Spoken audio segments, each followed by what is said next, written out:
Havendo número legal, invocando a Deus pela grandeza da pátria e a paz entre os homens, dou por aberta a sessão.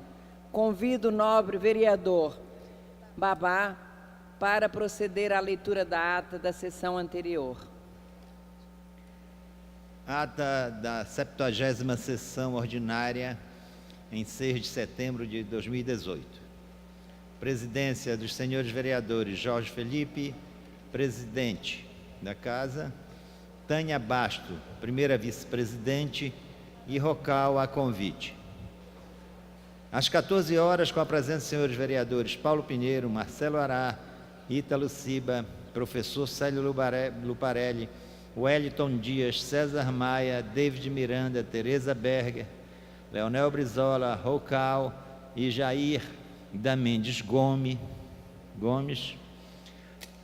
assume a presidência o senhor vereador Rocal e ocupa o lugar de secretário a senhora vereadora Tereza Berger, ambos a convite. Encerra-se a sessão às 17h02. Aprovada a ata, passa-se ao grande expediente. O próximo orador inscrito é o senhor vereador Ottoni de Paula, que dispõe de 10 minutos. Senhora presidente desta sessão, vereadora Tereza Berger, senhoras e senhores vereadores, cariocas que nos assistem pela TV Câmara.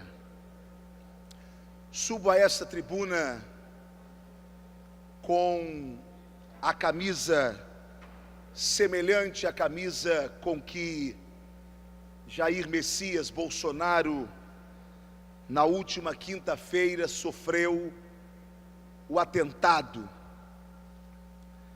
Uma camisa cujos dizeres não poderia ser mais democrático, mais patriótico.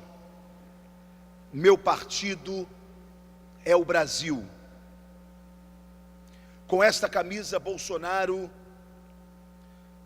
sofreu um dos maiores atentados contra a democracia que esse país já presenciou. Agora é preciso registrar de quem é a culpa de toda essa histeria que quase matou Bolsonaro. E eu quero afirmar que a culpa é de parte da imprensa patrocinada pela ideologia da extrema esquerda. A mesma imprensa que agora tenta colocar a culpa no que aconteceu com Jair Bolsonaro no próprio Bolsonaro. Ou seja, Bolsonaro foi esfaqueado por culpa dele mesmo. Se ele não fosse o que é, não falasse o que fala, isso não teria acontecido com ele. Mas o que Jair Bolsonaro é? Segundo parte da imprensa comprometida com o discurso esquerdista, Bolsonaro é homofóbico. Agora, se ele é homofóbico, por que nunca se viu Bolsonaro ter uma crise patológica de homofobia, já que homofobia é uma doença gravíssima, que faz com que uma pessoa, ao ver um homossexual, queira agredi-lo, matá-lo, esfaqueá-lo, apedrejá-lo? Por que Bolsonaro nunca foi visto com esta patologia? E por que cresce o número de gays que o apoiam? Bolsonaro é machista, é o que diz parte da imprensa impregnada pelo discurso esquerdista. Por favor, não confundam ser homem com ser machista. Bolsonaro é homem. Eu sei que no meio dessa sociedade onde ninguém sabe mais o que é ser homem e o que é ser mulher, Bolsonaro, como homem, representa um dos papéis que nós homens precisamos representar, que é o papel de defender a mulher. Talvez isso soe muito grave para as feministas, que entendem que mulher sobrevive sem apoio de qualquer homem que seja. Mas como Bolsonaro seria machista se é dele o PL que exige a castração química do estuprador, daquele que violenta a honra de uma mulher? Ah, Bolsonaro é racista. É racista? E por que nós negros o apoiamos? Bolsonaro nunca aprovou um projeto de lei na Câmara Federal. Bem, nós sabemos que muitos projetos não são aprovados devido à ideologia predominante do Congresso ou puro boicote. Mas é de Bolsonaro a autoria de 630 projetos de lei que tramita no Congresso Nacional. Todas as imagens negativas em torno de Bolsonaro foram construídas sim pela grande mídia, que sempre se colocou a serviço de grupos ideológicos e poderosos. Mas a facada foi fruto da violência que Bolsonaro propaga, continua insistindo parte da mídia. Bem, partamos então desse princípio. A facada que Bolsonaro levou foi fruto da violência que ele propaga, é fruto do que ele diz. Então, permita-me fazer uma analogia. Qual seria o espanto das senhoras e dos senhores se eu dissesse que a culpa do estupro sofrido por uma mulher não é do estuprador, mas é da minissaia ou da blusa decotada que a vítima estava usando? Não seria isso um absurdo? Não seria um absurdo achar que um homem teria direito de violentar uma mulher por causa da roupa que ela estava usando? Bem, eu aplico esse mesmo princípio para Bolsonaro, ou não vale para Bolsonaro? Alguém agora pode ser esfaqueado por aquilo que falou? Eu estou perguntando isso à imprensa. Não é direito de Bolsonaro falar o que bem entender, e se ele falar algo que agrida alguém, não é a justiça que ele deverá satisfação? Ou nós vamos defender uma mulher que deva ser respeitada, não importando a roupa que usa, e não vamos defender Bolsonaro tendo o direito de falar o que quiser falar? Agora ele falando, ele provoca a própria violência nele mesmo. Não seria 2 pesos e 2 medidas? Então, se Bolsonaro é culpado pela facada que levou, os próximos a receberem a facada,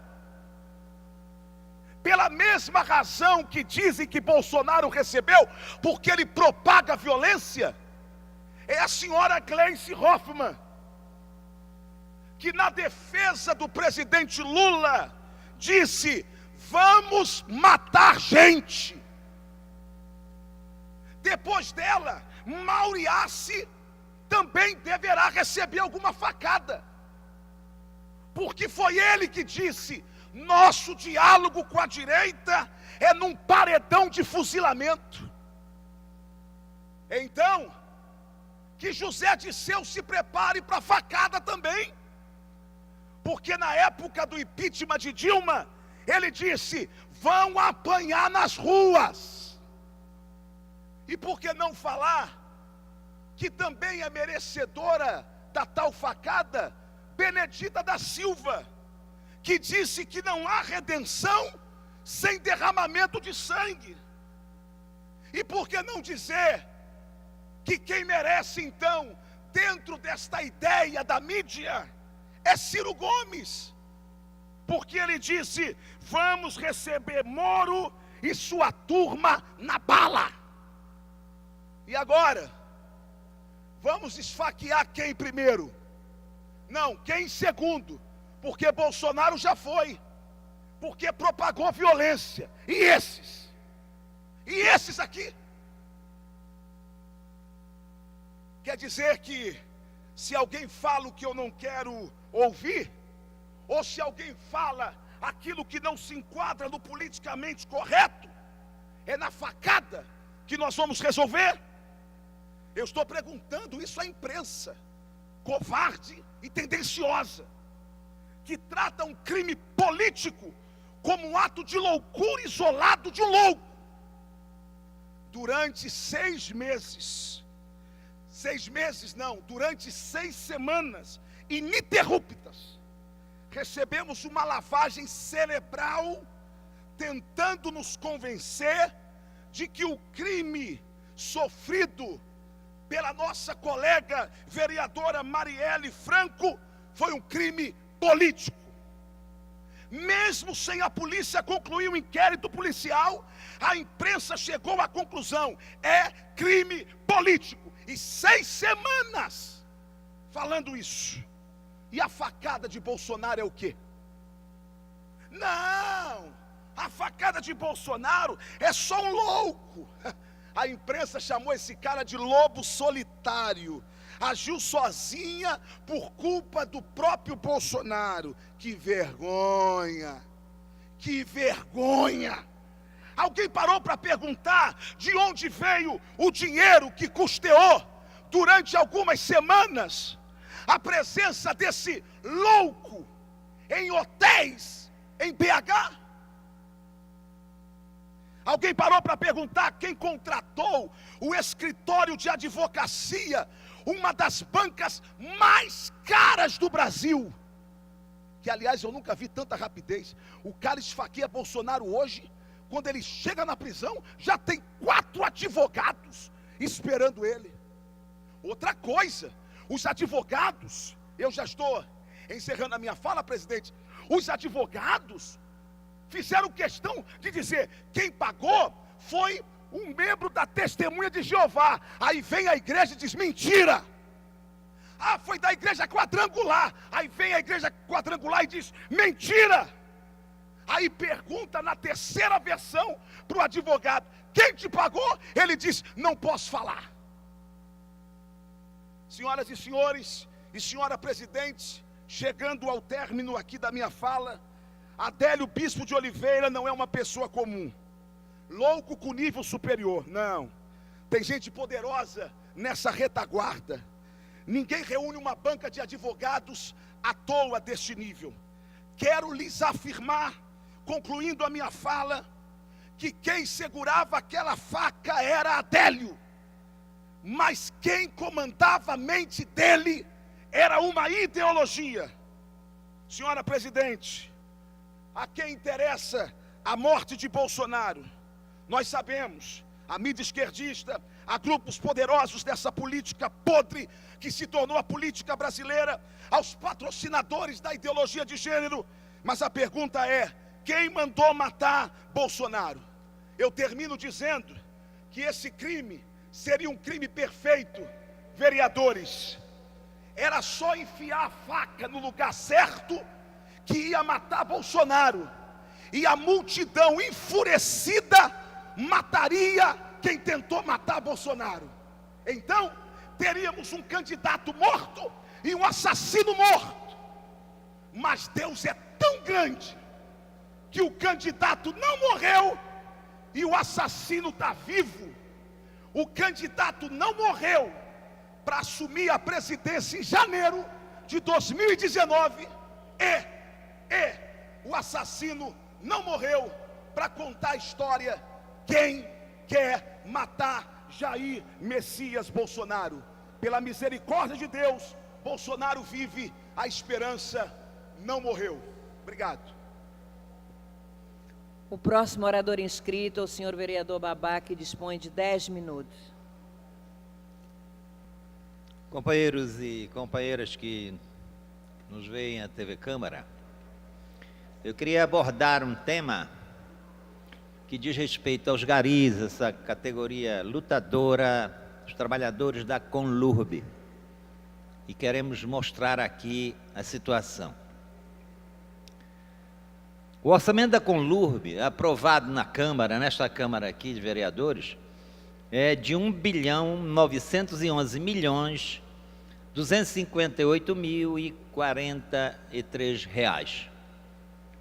É o segundo maior orçamento da prefeitura. Mas ontem fomos surpreendidos com a notícia de que a Conlurb está devendo 31 milhões para a empresa Ciclos, responsável pela destinação do lixo final dessa cidade.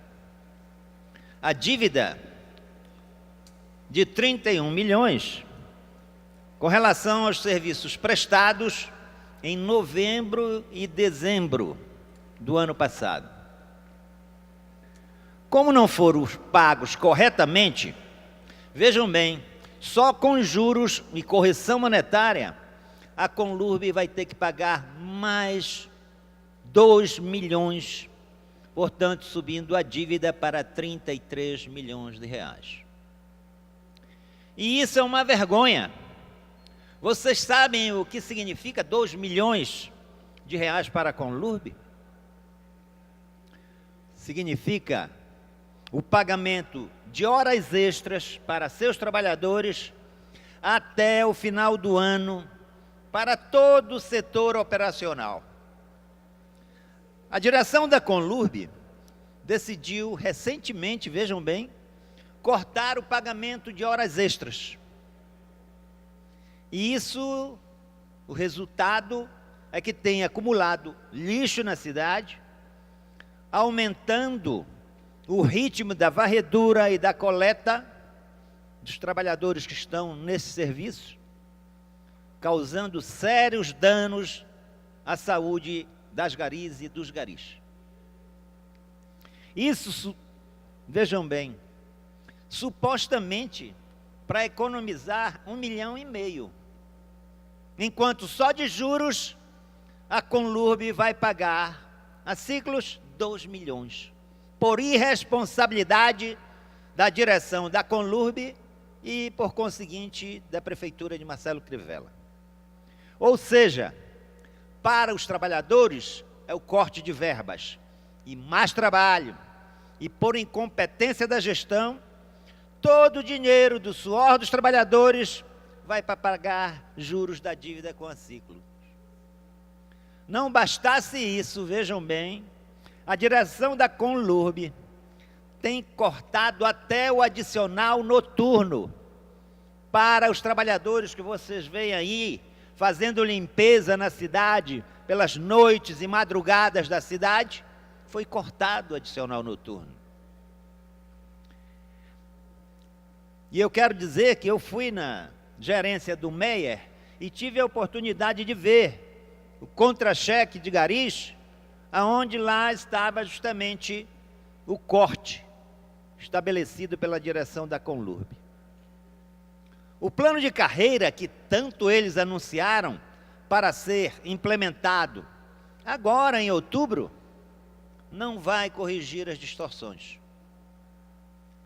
Quem trabalha na coleta e na varredura vai continuar com o mesmo salário, não vai ter nenhum reajuste imediato. Além disso, não vai garantir o pagamento da insalubridade e da periculosidade para setores que deveriam receber, como os conhecidos APAs, que são os agentes de preparo de alimentos, e os vigias. Só para citar 2 exemplos, mas existem vários outros. E aí, vou fazer uma pergunta aqui dessa tribuna. Onde está o dinheiro da Conlurb? Onde foi parar esse orçamento estabelecido de 1,911 bilhões? Para onde foi? E onde está, vejam bem, mais de 4 milhões que está previsto só para reforma e reparo dos banheiros sanitários, que é uma vergonha, que eu vou ter a oportunidade de mostrar aqui para vocês, refeitórios, essa situação para dar melhores condições aos trabalhadores e às trabalhadoras garis. Nosso gabinete já mandou, vejam bem, mais de 3 ofícios pedindo explicações ao presidente da Conlurb. E até agora nada. Ouvido de mercador. Ninguém se pronuncia na Conlurb. É preciso, companheiros, e aí os garis sabem muito bem fazer isso, um plano de lutas imediato, porque eles fizeram poderosa greve contra Eduardo Paes. E seguir o exemplo da pressão que agora os garis também fizeram pelo pagamento do acordo de resultados quando a prefeitura não queria pagar. Os garis corretamente se organizaram e foram para a porta da sede da empresa na Major Ávila e ameaçaram parar. Aí imediatamente apareceu o dinheiro, com a ameaça dos companheiros trabalhadores e trabalhadoras da garis. Vejam bem, e essa situação nós queremos colocar claro, que só com mobilização e para tirar essa direção da Conlurb e a Conlurb do desastre dessa gestão, que não é apenas um desastre da gestão da Conlurb, mas é também um desastre da gestão de Marcelo Crivella, na área de saúde e de educação, e também na situação dos companheiros garis e das companheiras garis. E por isso nós encerramos nosso pronunciamento para dizer aqui para os senhores e senhoras e para o presidente da Conlurb, que não dá resposta nenhuma, para o prefeito Marcelo Crivella, que essa categoria já deu demonstração que sabe lutar e vai continuar lutando pelos seus direitos. E é nisso que os companheiros trabalhadores garis estão se organizando para poder enfrentar a direção da Conlurb e o prefeito Marcelo Crivella. Muito obrigado.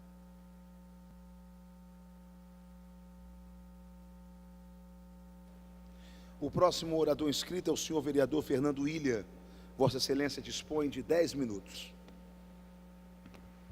Senhor presidente, senhores vereadores, demais cidadãos presentes a esta sessão, aqueles que nos assistem em seus gabinetes, boa tarde a todos.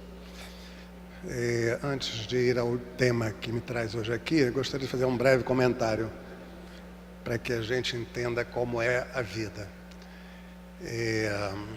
Quando a nossa queridíssima colega Marielle Franco foi assassinada, o único vereador que não compareceu a nenhuma homenagem em relação à nossa colega foi exatamente o filho do candidato ora acidentado. O único dos candidatos a presidente da República que não se manifestou com relação àquele brutal acontecimento, covarde acontecimento, foi exatamente o candidato agora, não é, agredido. Quando nós votamos aqui em homenagem à nossa querida colega Marielle, dar o nome desta tribuna em sua homenagem, o único vereador que se posicionou contra foi exatamente o vereador Ottoni de Paula, que nesse momento nos preside. O Ítalo Silva diz que ele também. O Ítalo Silva certamente por motivos de ordem política. O vereador Ottoni Paula argumentou que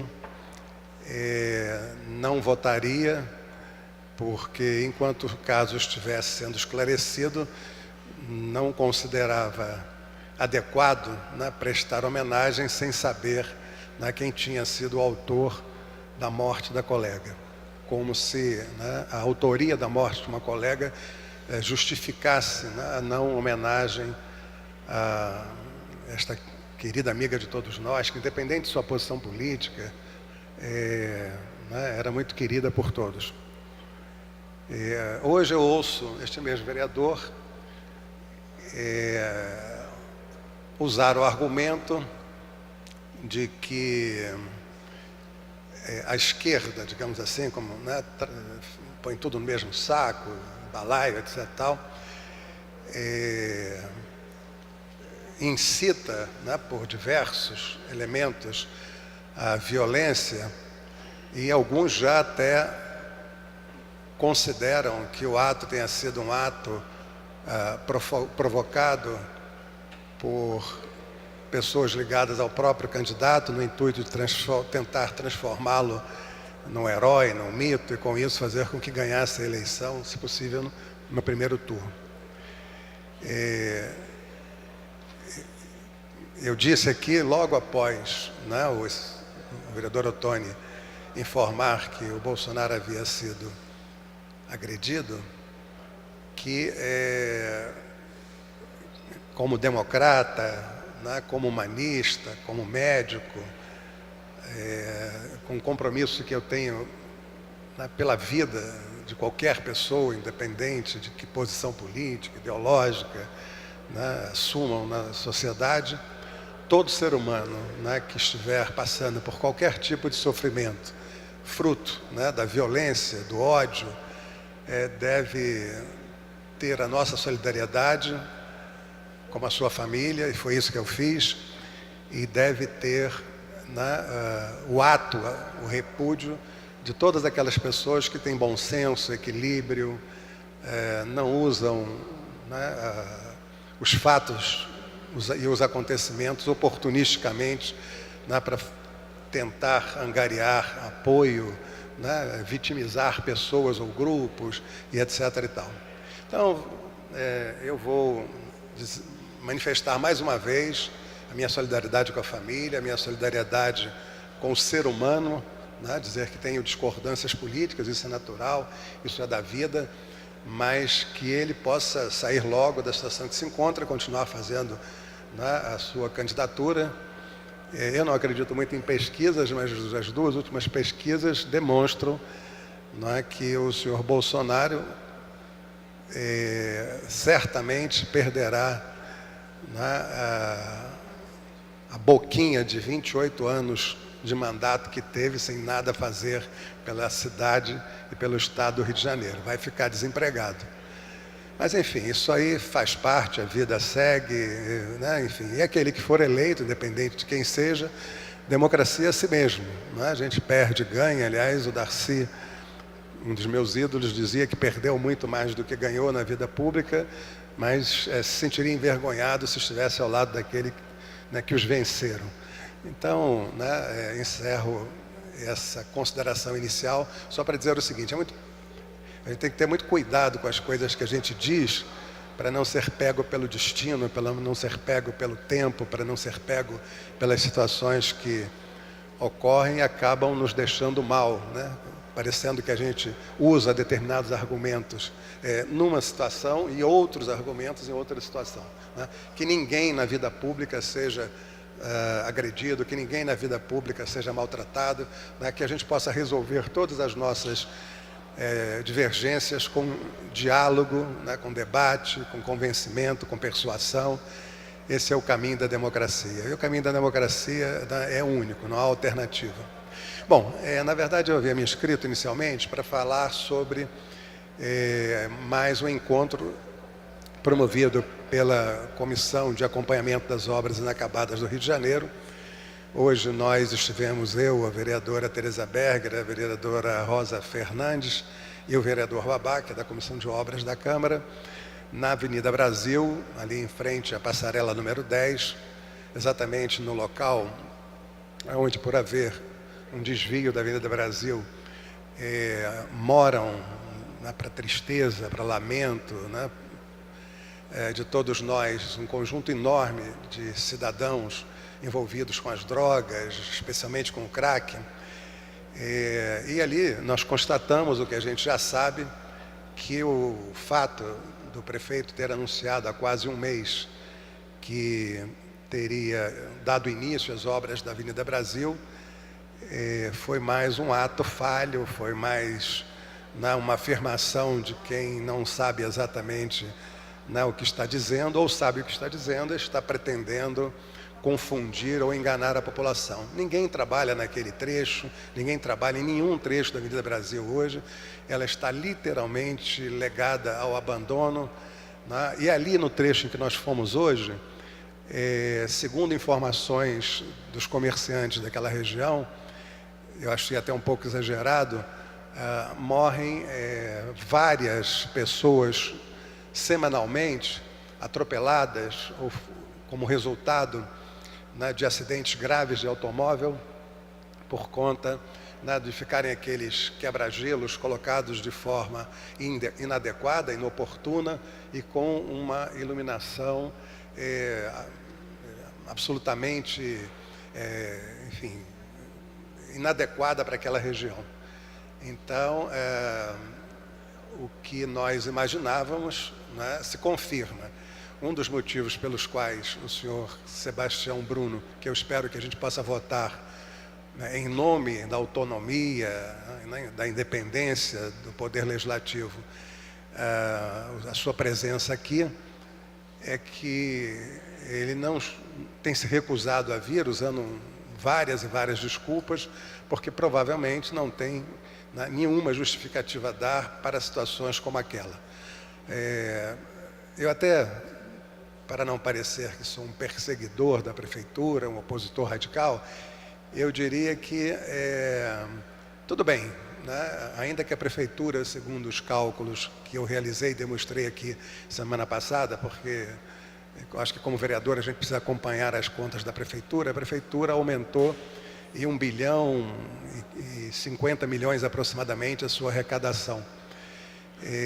A sua arrecadação tributária, fora o que arrecada com outras fontes, deve ter arrecadado aí algo em torno de 1,5 bilhão a mais de reais comparado ao mesmo período do ano passado. O que significa que a prefeitura certamente teria condições de, pelo menos, né, iluminar melhor aquela área, né, colocar ali guardas municipais para que, enfim, adotassem providências para evitar que os acidentes continuem a ocorrer, porque os acidentes provocam, né, como ficou demonstrado, né, e confirmado, né, por aqueles comerciantes, a morte de várias pessoas. Nós vamos continuar o nosso trabalho, certamente faremos visita a outros locais, esperamos que a Câmara, corajosamente, né, eu penso que independente da posição política de cada um, enfim, se são da base ou não do governo, a não presença, né, de um secretário convidado a comparecer é uma desconsideração, não com os vereadores que o convidaram, mas com uma desconsideração com o Poder Legislativo. Então a gente espera que seja votado o mais rápido possível, né, a convocação do senhor Sebastião Bruno, para que ele possa finalmente dar explicações e nos permitir cobrar porque, né, obras da maior importância se colocam naquelas condições que nós assistimos hoje e certamente veremos outras. Só para lembrar, né, o Tribunal de Contas informou que 131 obras não haviam sido concluídas, o que, segundo o artigo 45 da Lei de Responsabilidade Fiscal, impõe que elas tivessem que ser concluídas para que outras obras fossem iniciadas. E a Prefeitura já iniciou, fora dos recursos vinculados, 49 outras obras sem dar conclusão, ou pelo menos sem apresentar um plano de conclusão para aquelas obras. Só para lembrar que isso implica em crime de responsabilidade e o prefeito não vai reclamar amanhã ou tentar jogar, né, o povo evangélico contra a Câmara de Vereadores, dizendo que os vereadores o perseguem. Isso é apenas uma informação, é um esclarecimento, é um alerta para que ele não cometa crime e depois, né, tente jogar, né, a população contra, né, o povo evangélico, que não tem absolutamente nada com a sua incompetência, com a sua incapacidade de gestão. Obrigado. A próxima oradora inscrita é a senhora vereadora Rosa Fernandes, que dispõe de 10 minutos. Fiquei lá. Senhor presidente, senhoras e senhores vereadores, eu gostaria de reforçar a fala do vereador Fernando William, entendendo inicialmente que não existe ato falho, existe irresponsabilidade, falta de compromisso do Executivo Municipal com a população da cidade do Rio de Janeiro. A situação da Avenida Brasil, ela é hoje caótica. Eu passo por lá diariamente e fico horas parada por conta do engarrafamento, chegando sempre correndo nos lugares, porque não há como prever planejar o tempo a ser gasto no deslocamento quando se trata de Avenida Brasil. Como se isso fosse pouco. Os atropelamentos que ocorrem naquela área já foram denunciados há algum tempo atrás. Em média, 6 pessoas são atropeladas por semana. E como se isso não bastasse, além dos atropelamentos, os acidentes dos carros batendo no gelo baiano, que ficam de forma irregular, né, num posicionamento que muitas das vezes não dá para você ver com antecedência, porque a iluminação daquela área é muito ruim. Além da iluminação ser ruim, os refletores não são bem focados, não estão voltados especificamente para dentro da obra e refletem luminosidade na visão daqueles que estão dirigindo e, às vezes, até atordoando o motorista que está transitando naquela área. Então, é um desrespeito total. É tudo desarrumado, é tudo sujo. É uma obra que não tem mais ninguém e a sensação, não é nem sensação, é a certeza de que é uma obra totalmente abandonada. Na última reunião, o vereador Fernando William questionou o Tribunal de Contas com relação ao prazo que a Prefeitura teria para reiniciar essa obra. O prazo seria no dia 4, e isso não aconteceu. E, é claro, a gente espera que não utilizem essa paralisação da obra para criar aditivos e criar mais despesas, porque uma obra paralisada certamente traz prejuízos, traz danos, mas o dano maior é o desrespeito à população. Só para complementar, eu recebi uma ligação agora, algumas pessoas preocupadas e questionando o episódio que ocorreu na Avenida Brasil, e diferente dos outros vereadores que estavam bem mais atrás da posição em que eu estava, tiveram uma outra visão. Provavelmente a minha visão de quem estava mais próximo do local do incidente, do tiroteio, é que os policiais fizeram um esforço enorme e a gente percebe nesse momento o quanto eles ficam vulneráveis.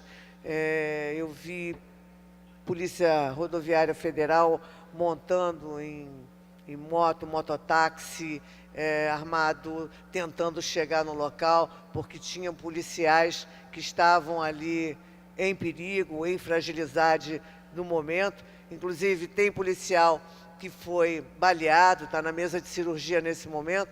Então, é preciso aqui ressaltar, e a gente tem que valorizar os bons policiais que se expõem, que expõem a sua vida para tentar nos salvar, porque eu estava no meio do tiroteio efetivamente, e eu me senti orgulhosa de ver a Polícia Rodoviária Federal e a Polícia Militar agindo, atuando em situação de vulnerabilidade, porque tinha viadutos onde os marginais tinham acesso ao viaduto, que poderiam atirar de cima para baixo, na direção deles, um confronto generalizado. Então, eu queria deixar registrado aqui o meu orgulho, a minha honra e os parabéns, não só à Polícia Rodoviária Federal, mas à Polícia Militar também, que atua no local. Muito obrigado.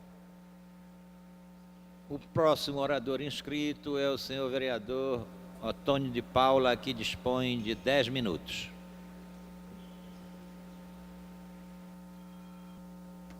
Excelentíssimo senhor vereador Babá, senhoras e senhores vereadores que aqui estão, eu sei que nós já estamos quase no tempo da interrupção, mas isso a hora que for, o senhor presidente vai interromper minha fala. Senhoras e senhores, eu ocupo esta tribuna para manifestar o meu lamento e, por que não dizer, o meu repúdio à decisão do senhor juiz Mauro Nicolau Júnior, coordenador da fiscalização da propaganda eleitoral no estado do Rio de Janeiro, que tomou ontem uma decisão, na minha opinião, uma decisão questionável e uma decisão que fere a democracia. Qual foi a decisão do eminente magistrado? Diz aqui, avisa, eu vou esperar aqui o tempo, porque falta 30 segundos e eu vou ter que parar. Ah, não? Então ok, obrigado.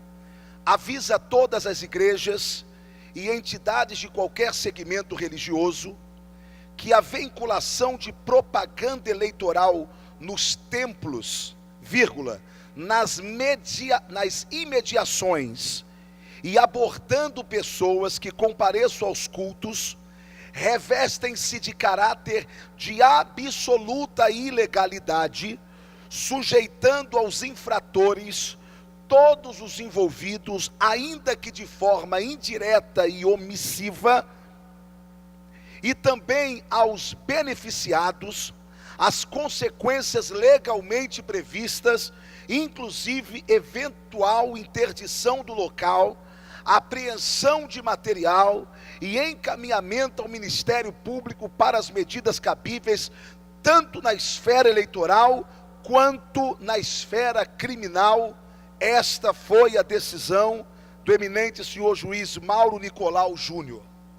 Bem, por que eu subo a esta tribuna para fazer a crítica à decisão do eminente juiz? Por uma coisa muito simples. Muito simples. A imparcialidade de sua decisão está clara. Ele toma uma decisão visando uma parte da sociedade, não o todo. Esta é uma decisão que visa alcançar e atingir e penalizar as igrejas evangélicas. Como se somente as igrejas evangélicas fossem entidades de grande aglomeração que tivessem os seus representantes como candidatos. Eu pergunto, e os bailes funks? E as reuniões sindicais?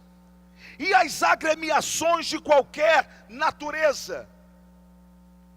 Com todo respeito aos irmãos católicos, e a Igreja Católica, por exemplo, o eminente juiz chega ao absurdo de, no segundo parágrafo, falar: ressalta-se a necessidade de que sejam instruídos todos os pastores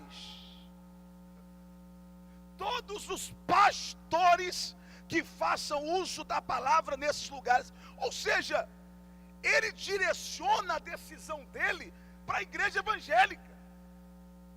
Ele não cita padres, ele não cita pais de santo, ele não cita líderes de agremiações, aonde se reúne muita gente. Eu sou a favor de propaganda política dentro da igreja? Claro que não. Claro que não. Eu entendo que o TRE, quando tomou a decisão de não permitir nenhuma fala política dentro da igreja, tomou uma decisão que já era um anseio da comunidade evangélica, que entende que o templo é um lugar sagrado e que ali deve-se falar da palavra de Deus única e exclusivamente. Agora, com esta decisão, o eminente senhor juiz Mauro Nicolau Júnior toma a decisão que a calçada e o entorno da igreja também é igreja. E tem mais, a decisão do senhor juiz Mauro Nicolau, ela é tão perigosa, que diz aqui o seguinte: reveste de caráter de absoluta ilegalidade, sujeitando os infratores, todos os envolvidos, ainda que de forma indireta e omissa, e também os seus beneficiados, as consequências legalmente previstas, inclusive eventual interdição do local que é o templo. Ou seja, se alguém que não tem nada a ver com a igreja, por exemplo, for dar o papel da propaganda eleitoral na calçada da igreja, porque o pastor não mandou o sujeito sair dali, a igreja pode ser lacrada. Agora eu pergunto, por que não agiu da mesma forma com outros segmentos da sociedade? Por exemplo, baile gay. Mas, Otônio, o que baile gay tem a ver com isso? Está aqui. Nessas eleições, cresceu em 400% o número de gays que são e serão candidatos ou ao Congresso Nacional ou às câmaras estaduais, ou seja, às assembleias legislativas. Assim como o cristão vai pedir voto no seu segmento, o gay provavelmente vai pedir voto aonde está tendo baile, aonde está tendo algum movimento peculiar a ele. Mas ele pede também em outros lugares, assim como o cristão pede em outros lugares também. Portanto, senhor presidente, senhores vereadores, é impressionante como que esta decisão foi tomada por um magistrado da envergadura do juiz Mauro Nicolau Júnior.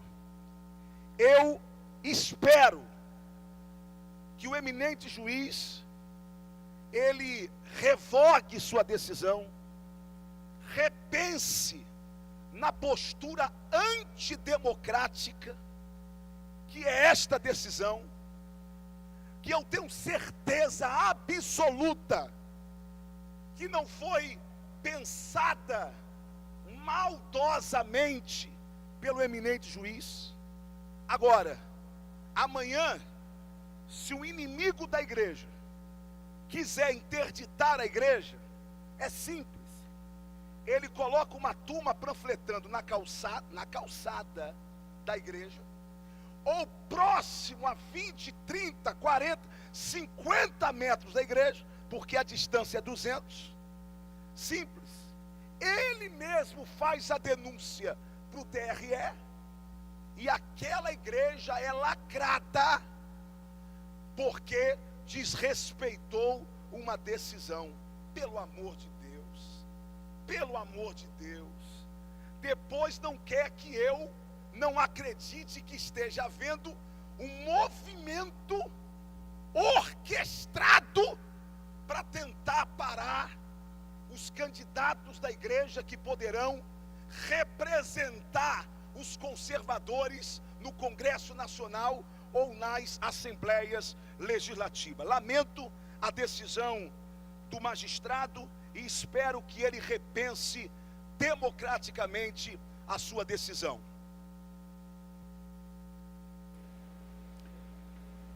Não havendo orador inscrito, a presidência franqueia a palavra.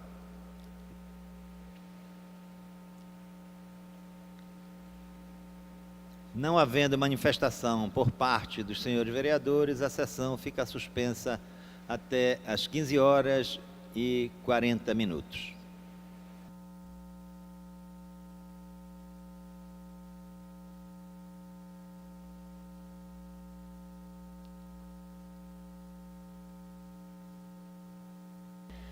Terminada a primeira parte do grande expediente, passa-se a segunda parte. Não havendo orador inscrito, a palavra fica franqueada.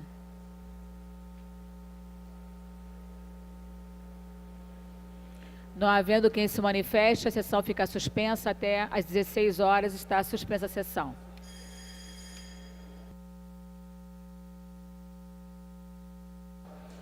Esgotado o tempo destinado ao grande expediente, passa seu prolongamento.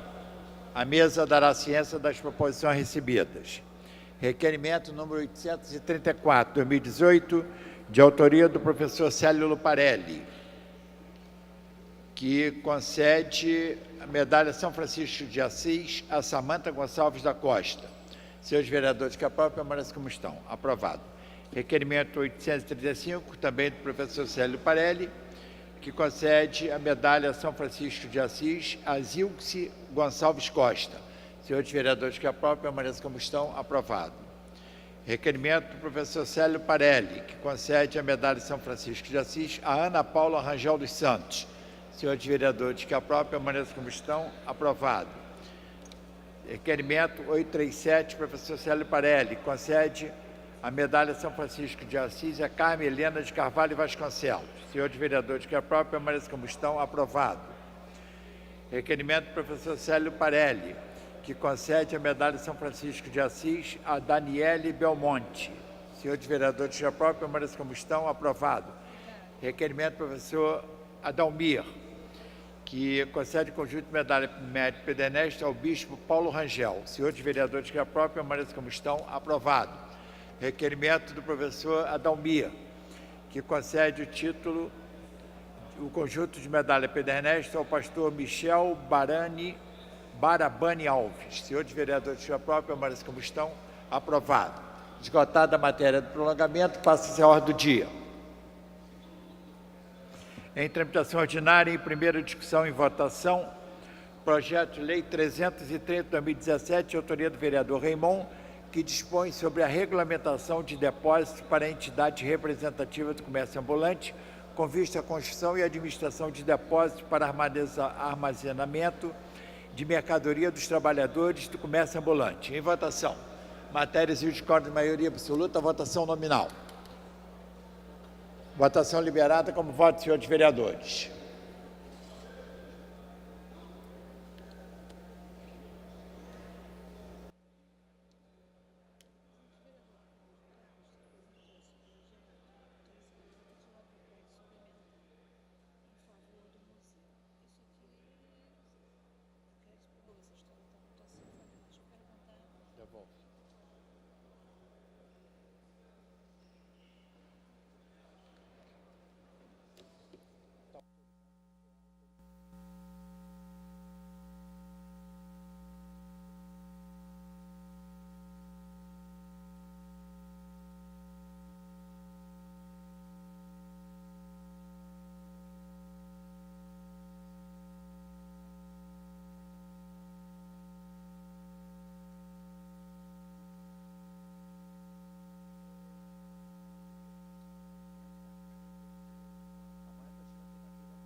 Como vota a nobre vereadora Luciana Novaes? Sim. Votou sim.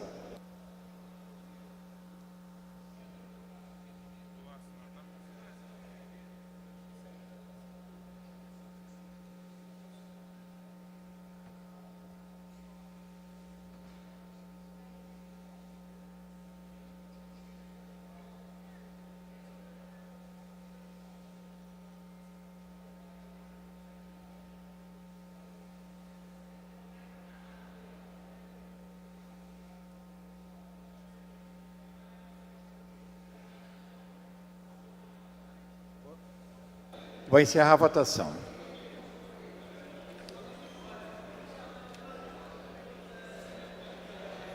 Encerrada a votação, votaram sim 22 senhores vereadores, não 1 senhor vereador, 1 abstenção.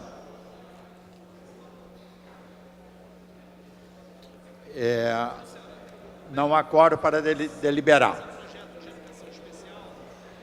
A matéria voltará em votação. Passa-se a matéria seguinte.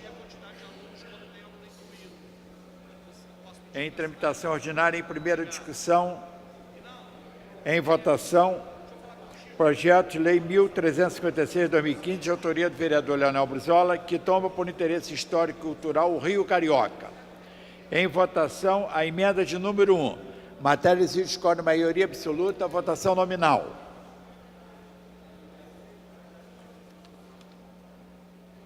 Votação liberada. Como vota a vereadora Luciana Novaes? Sim. Sim.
Vou encerrar a votação, hein?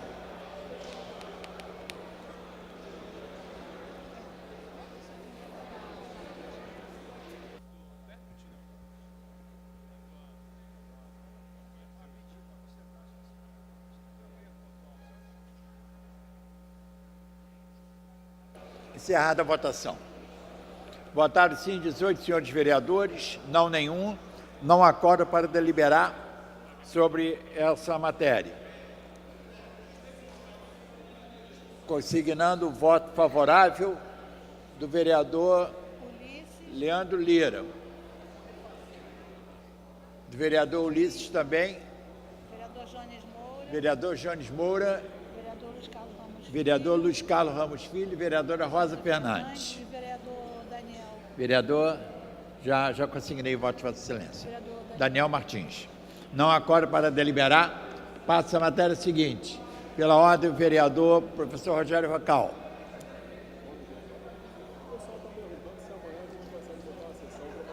Abre.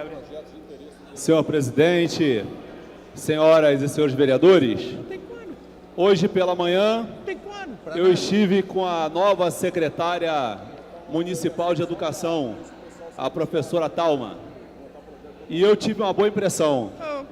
Fui bem recebido, fui bem acolhido, inclusive a nova secretária, o vereador Tarcísio, se colocou à disposição da Comissão de Educação desta casa. Então, logo termine esse período e receber a comissão lá na Prefeitura. Então, eu quero aqui registrar o bom recebimento que eu tive hoje da secretária municipal, nova, é importante falar isso, da nova secretária de Educação, a professora Thalma. Então, eu queria registrar isso para os demais colegas. Obrigado. Passa-se a matéria seguinte. Em tramitação ordinária em primeira discussão, projeto de lei complementar 36 de 2017, de autoria do vereador Rafael Luiz Freitas, que revoga o artigo 3º do artigo 36 do decreto 322 de 1976 da outra providência. Pendente parecer da Comissão de Justiça e Redação.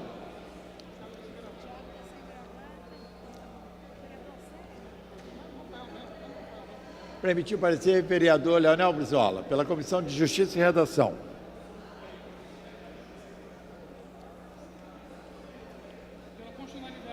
Parecer favorável, senhor presidente. Pela constitucionalidade. Pela constitucionalidade. Tá. Para emitir parecer pela Comissão de Administração e Assuntos Ligados ao Servidor Público, vereador Fernando William. Senhor presidente, antes de dar o parecer, se o senhor permite, eu dei entrada na semana passada com a assinatura de 2 integrantes da Comissão de Justiça e Redação da solicitação da convocação do secretário de Obras e Infraestrutura do Rio de Janeiro, o senhor Sebastião Bruno. Gostaria de saber quando é que nós vamos votar essa matéria. Desculpa, não entendi. Eu, gostaria na de semana saber... passada, protocolei Tá. o projeto de decreto legislativo convocando a presença do senhor Sebastião Bruno, secretário de Infraestrutura e Habitação do município do Rio de Janeiro, que pela 6ª vez não comparece à solicitação de uma comissão de vereadores para comparecer a esta casa. Então, gostaria de saber quando é que nós vamos votar essa matéria, para dar o prazo de 10 dias ao secretário, para que ele venha aqui por decisão da Câmara. O projeto foi publicado, foi para a Comissão de Justiça e Redação, para dar parecer. Mas já deu, eu já entreguei com parecer da Comissão de Justiça e Redação. Então, na próxima semana estará na pauta. Já está, eu dei entrada com o parecer da comissão. Deveria estar hoje, não? A Secretaria-Geral da Mesa vai vir. Bom, tudo bem. Parecer favorável. Parecer favorável. Para emitir parecer pela Comissão de Abastecimento, Indústria, Comércio e Agricultura. Vereador Jair da Mendes Gomes.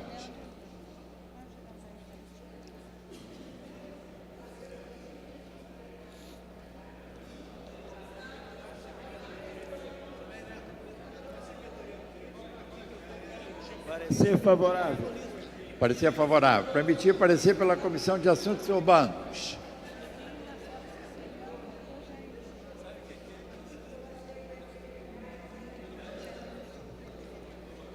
Vereador professor Célio Luparelli.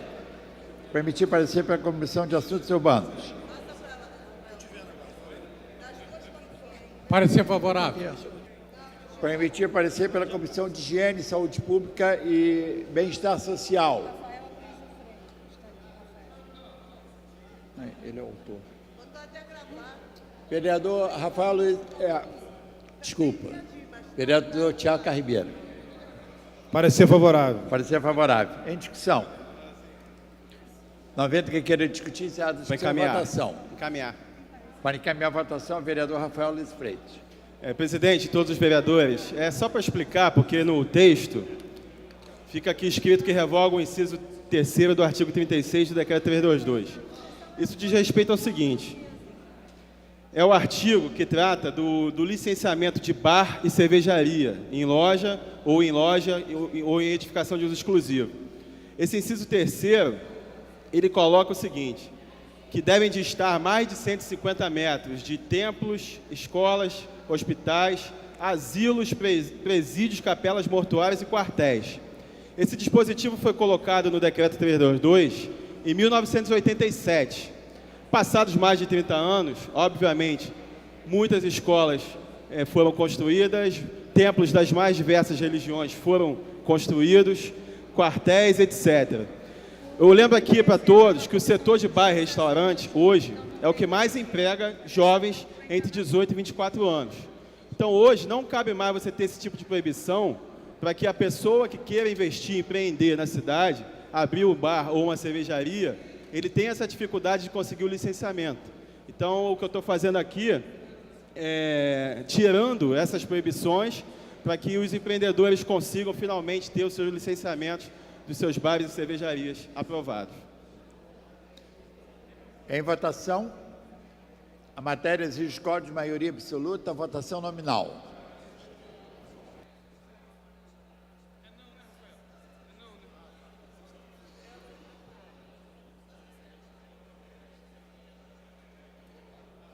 Tenho a honra de registrar a presença do secretário estadual de Direitos Humanos, nobre secretário Dr. João Ricardo. Honrado com a presença de Vossa Excelência.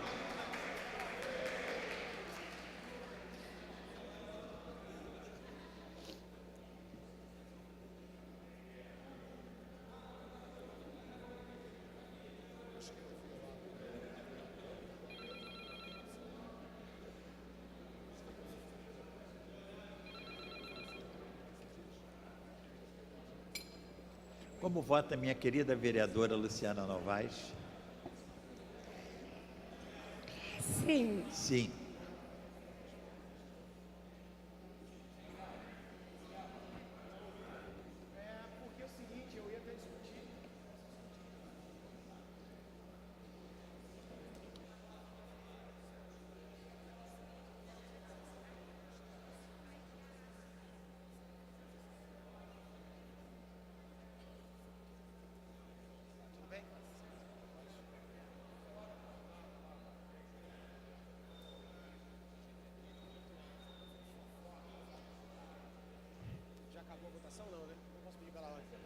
Pela ordem, senhor presidente, quando acabar a votação.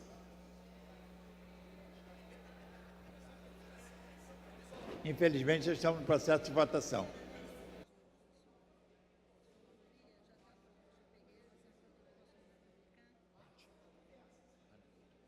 Vou encerrar a votação. Hein? Todos votaram?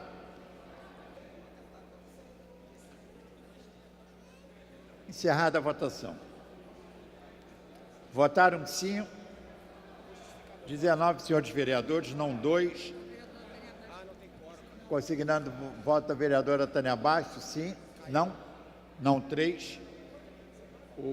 Não há quórum para deliberar, tampouco para prosseguimento dos trabalhos. Vejo que essa foi a terceira votação, que não deu quórum. A presidência, antes de encerrar a presente sessão, convoca sessão ordinária para amanhã, às 14 horas. Está encerrada a sessão.